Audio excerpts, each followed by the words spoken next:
Ibovespa 2021. O que esperar da Bolsa para o próximo ano? Quais ações, setores e pontos o investidor tem que estar atento para ter uma boa performance no próximo ano? Esse é o tema do vídeo de hoje, mas antes de começar, dá um like se você ainda não é inscrito no canal, inscreva-se e ative as notificações. E vamos lá, né? 2020 foi um ano cheio de volatilidade. Para quem iniciou o ano investindo e viu a Bolsa ter uma série de circuit breakers e chegar próximo aos 60 mil pontos, não imaginou que hoje, né, essa quinta-feira a Bolsa já está sendo negociada acima dos 113 mil pontos. Bom, a gente vem falando desde lá, né? A Levante sempre foi a casa mais otimista e que acreditava na retomada. A retomada aconteceu até mais rápido do que o esperado, né? A gente viu esse forte movimento de alta, mas o grande ponto não é o que é, né? É o que vai ser. O importante é o que vai ser nos próximos meses, né? No próximo ano, o que já está dado e já está precificado.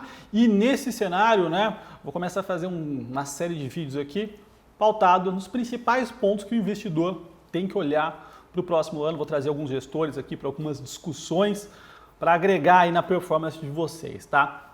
E vou colocar alguns gráficos hoje também aqui, algumas correlações. Quem quiser ter acesso a esses gráficos está dentro do meu grupo do Telegram, tá? O link está aqui embaixo, é só entrar. Já estará disponível assim que eu colocar esse vídeo no ar. Bom, primeira coisa importante, né, para a gente observar é esse movimento de alta que nós tivemos nas últimas semanas. Não foi algo puramente de Brasil, né? Pelo contrário, a gente viu uma forte alta dos mercados emergentes. Esse gráfico aqui, né, ele mostra a performance até hoje, né, de algumas bolsas emergentes, né? Quando a gente olha para as performances, o Ibovespa ainda está para trás, né? Então a gente está falando aqui que o Ibovespa, desde o primeiro dia do ano, está caindo ainda 4,6.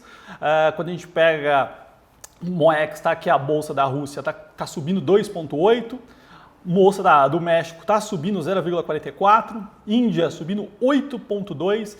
E a Itália caindo 7,6. Ou seja, o Ibovespa ainda está na lanterna. A gente fechou, né, esse gap, tinha uma abertura muito maior, principalmente aí no principal momento da crise, né? Eu falei muito disso, então esse gap fechou. Esse movimento, né, deve fechar ainda mais um pouco, mas o ponto né, existe um fluxo forte para os mercados emergentes, uma retomada aqui dos mercados emergentes. Em breve eu vou fazer um vídeo só para falar de fluxo. Entretanto, o que a gente viu nesse movimento, né, de abril para cá, foi uma forte alta dos ativos em geral. Então, quem investiu, né, em ações minimamente líquidas conseguiu ter um bom retorno. Vale, Petro, Via Varejo, tudo retomou. 2021, né, eu acho que não dá para esperar um movimento de forte alta da Bolsa, né, generalizado. O grande ponto de 2021 vai ser um stock picking, né, é olhar especificamente para as ações com qualidade, o que está descontado, quais setores que ficaram para trás, porque tem muita coisa ainda para trás, mas não é puramente, né, compra uma cesta aí, uma porrada de ações que tudo vai subir. Acho que o grande ponto do investidor é olhar muito no detalhe, né, e focar muito no stock picking. E eu vou mostrar alguns pontos aqui importantes em relação a isso, tá? O que ficou para trás. E o que eu vejo, né, a gente viu nas últimas semanas, foi um movimento de rotation, né? Ou seja, os investidores saindo das ações de forte crescimento com múltiplos altos, né? Então, tudo correlacionado a e-commerce, tecnologia, que subiu muito, né? Que foi a maior posição dos investidores entre abril e novembro.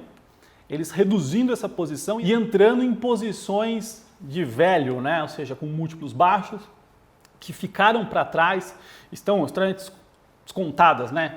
E quando a gente fala disso, a gente está falando de alguns setores como commodities, as financeiras, bancos, tá? Muita coisa boa, existem muitas ações boas descontadas, né, que tiveram impacto no curto prazo, mas não no médio e no longo, e ficaram esquecidas pelos investidores. E agora a gente vê essa retomada. E um ponto aqui que eu vou mostrar para vocês são os shoppings, tá, pessoal? Então, vou colocar esse gráfico aqui para vocês verem, que é o Ibovespa no ano, tá?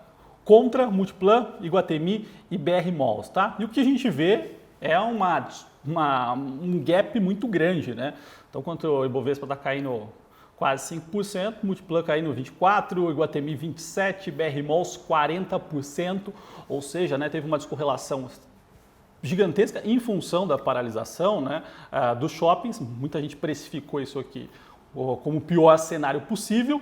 E o que a gente está vendo nesse momento? Uma retomada. Então esse é um dos setores que ficou para trás e agora, com vacina, com reabertura, isso tende a fechar. Esse gap, né, tende a fechar e a gente está assistindo já um movimento nessa direção. Tá? Então os shoppings têm que estar aqui, pelo menos no raio de visão dos investidores, porque são ativos descontados, que apanharam muito e tem muito ainda para fechar em relação ao índice. Tá? Uma coisa importante da gente monitorar, que são importantes para os shoppings, né, no nosso mercado, é a nossa curva de juros. Acho que é um ponto mais delicado no nosso mercado, né, para 2021, é a curva de juros. A gente tem alguma pressão inflacionária em alimentos que não deve crescer, entretanto, ela causa algum medo nos investidores e no Banco Central, porque qualquer pressão muito forte na inflação, e principalmente do lado de alimentos, isso deve causar um movimento ali de aumento de juros e isso seria péssimo para os mercados. Do lado fiscal, a gente também tem um problema e isso acaba impactando, né, a manutenção de um juros baixo por muito tempo. Então o fiscal vai ser extremamente importante e quando a gente olha para uma classe de ativos como os shoppings, né, eles são negociados muito próximos das taxas de juro real, né, da NTN-B. Então existe uma correlação muito forte, assim como as concessões, né, rodoviárias. Então o movimento de juros, né, um estresse nos juros pode impactar os shoppings e as rodovias, entretanto, estão extremamente descontadas e vale a pena o investidor aqui estar monitorando esses ativos aqui porque estão extremamente descontados. Dólar, né? Acho que uma coisa importante, um movimento importante que a gente viu esse ano foi uma alta forte do dólar no nosso mercado e nos mercados, né? Quando a gente pega os emergentes em geral. O dólar se valorizou frente às principais moedas, né? As moedas se desvalorizaram frente ao dólar em função da crise. O real foi a moeda que mais se depreciou, em função principalmente do fiscal, né? Tivemos alguns outros problemas. Entretanto, a gente está vendo agora uma melhora, né?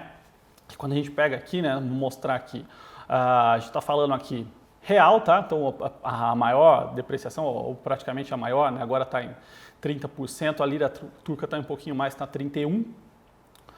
O México, o peso mexicano em 5% e o rublo está em 20% de depreciação. Então existe uma depreciação global, sim, entretanto o real está na dianteira aqui, fechou um pouquinho nos últimos tempos, mas isso aqui tende a melhorar, tá? Esse movimento de dólar em alta, ele deve ficar um pouco mais ameno. E quando a gente olha para o próprio dólar, né? Então o dólar está perdendo força perante as moedas fortes. Então quando a gente olha para o gráfico aqui, que mostra uma alta de 8,3 no ano, é o euro frente ao dólar, ou seja, o dólar está desvalorizando frente ao euro. E aqui, né, o vermelho é uma cesta de moedas, né? O dólar contra uma cesta de moedas mostra uma queda, ou seja, o dólar está mais fraco. Então a gente deve seguir nessa tendência de dólar um pouco mais fraco no nosso mercado. Lógico que ninguém está falando aqui a R$3, né? Nem em 4.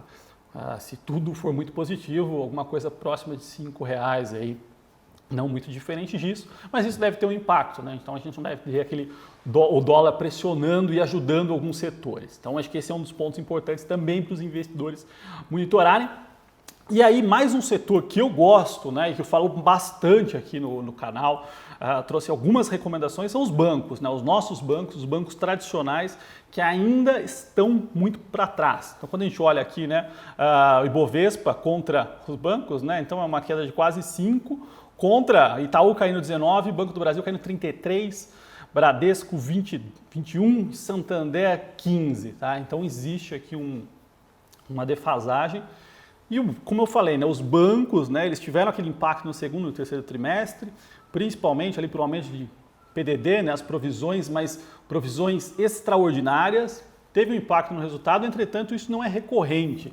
O impacto no resultado recorrente de fato dos bancos foi muito pequeno e eles são negociados a múltiplos baixos, mesmo com essa retomada. Né? A gente viu aí um ralizinho dos bancos, porque nesse movimento de retomada, né, das ações de Value Invest em detrimento às de Growth, os bancos se beneficiaram e estão se beneficiando. Então os bancos, mesmo com essa retomada que a gente assistiu nas últimas semanas, são players interessantes que seguem descontados, né, e devem mostrar aí um crescimento de lucro, né, em 2021. Difícil não crescer também em relação a 2020, dado todas as provisões que foram feitas. Então isso aqui tem que estar na pauta do investidor, né? O investidor tem que ter alguma coisa de bancos dentro da carteira, porque é representativo no índice. Os estrangeiros, quando vem pesado em bancos, né? A gente está vendo esse fluxo. Então, em breve eu vou falar um pouquinho mais sobre esse fluxo, mas é importante estar monitorando e ter na carteira uma posição em bancos. Bom, e mais um setor que é importante, né, e que está defasado ainda em relação ao índice é o varejo, né? O varejo propriamente físico, né? Então, quem tem lojas físicas e tem uma exposição maior a esse mercado, né? Como eu disse, muito parecido com os shoppings, eles tiveram um impacto forte no curto prazo, né? Durante esse ano, em função de poucas pessoas rodando nas ruas, né? Não é um hábito mais das pessoas frequentarem lojas ou estarem andando pelas ruas e comprando. Entretanto, isso está acabando, né? A gente já viu o início da vacinação no Reino Unido. No próximo ano, primeiro semestre, deve acontecer de forma mais expressiva pelo mundo e as coisas normalizando, essas empresas tendem a voltar. Então, o que a gente vê aqui? Eu peguei esse gráfico aqui, peguei C&A, peguei Hering, peguei Marizas, peguei lojas Renner. Então, o que a gente vê aqui, principalmente do lado de Marizas e Hering, uma queda mais expressiva, 46%. Renner caindo 18%, C&A 25%. Apanharam bastante, são cases completamente diferentes, aqui tem bastante diferença entre os cases, mas eu peguei aqui empresas que estão bem posicionadas no varejo físico para mostrar como ainda existe esse gap, né? Então, pensar que a Bolsa está praticamente no mesmo nível do início do ano, lógico que o índice, a composição do Ibovespa mudou, né?